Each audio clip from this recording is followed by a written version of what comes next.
The Gruffalo's Child by Julia Donaldson and Axel Scheffler. The Gruffalo said that no Gruffalo should ever set foot in the deep dark wood. Why not? Why not? Because if you do, the big bad mouse will be after you.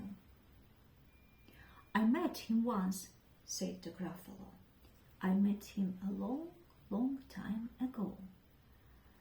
What does he look like? Tell us that.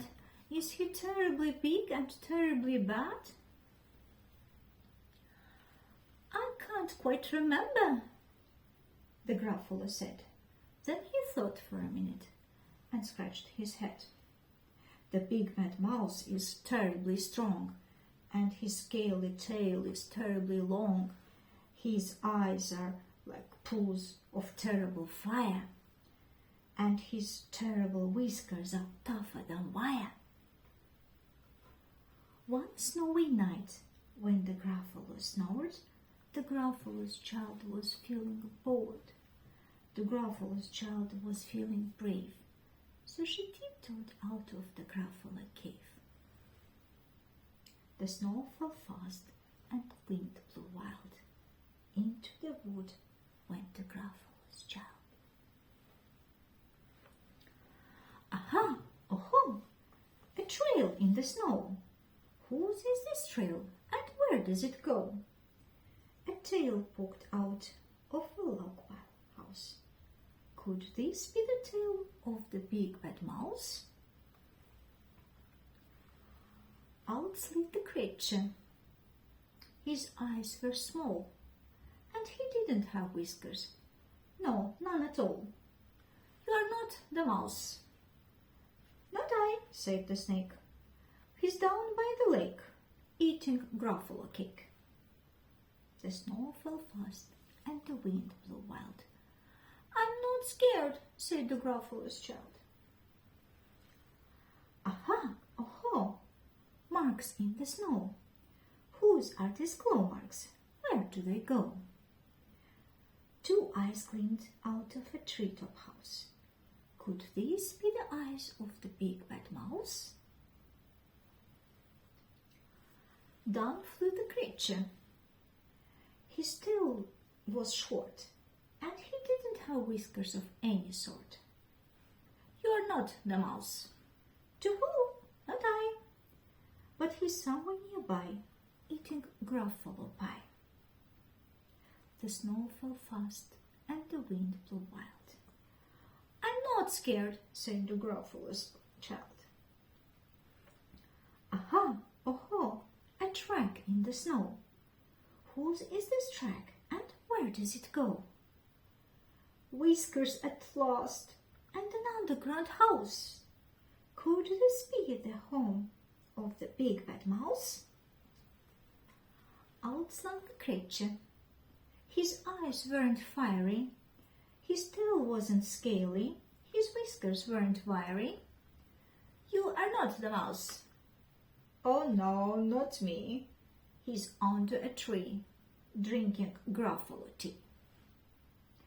It's all a trick, said the Gruffalo's child, as she sat on a stump where the snow lay piled. I don't believe in the big bad mouse. But here comes a little one out of his house. Not big, not bad, but a mouse at least. You'll taste good as a midnight feast. Wait, said the mouse. Before you eat, there's a friend of mine that you ought to meet. If you let me hop onto a hazel twig, I'll beckon my friend so bad and big. The Gruffalo's child unclenched her fist. The big bad mouse, so he does exist. The mouse hopped into the hazel tree. He beckoned, then said, just wait and see. Out came the moon. It was bright and round. A terrible shadow fell onto the ground. Who is this creature so big, bad and strong? His tail and his whiskers are terribly long. His ears are enormous, and over his shoulder he carries a nut as big as a boulder. "The big bad mouse!" yelled the Gruffalo's child. The mouse jumped down from the twig and smiled. "Aha! Oh-ho! Prince in the snow! Whose are these footprints? Where do they go?" The footprints led to the Gruffalo cave, where the Gruffalo's child was a bit less brave. The Gruffalo's child was a bit less bored. And the Gruffalo snored and snored and snored. The end. Ümid edirəm ki, keçən həftə haqqında çox bəhs etdiyim Julia Donaldson'ın bu kitabının orijinal dildə səslənişi ürəyinizcə olub. Mən çalışdım ki, onun kitablarındakı ritmini uşaqlara ötürə bilim. Düşünürəm ki, övladlarımıza Azərbaycan dilində, yəni ana dillərində kitab oxumaqla yanaşı, xüsusilə də ana dilimizə tərcümə olunmamış kitabları başqa dillərdə oxumaqda və o dillərin ritmini də uşaqlarımıza hiss etdirməkdə fayda var. Gələn həftə isə mən Azərbaycanın xalq yazıçısı Ramiz Rövşənin uşaqlar üçün yazdığı Gizlənmişəm, Tap məni kitabını oxumağı planlaşdırıram. Hələlik.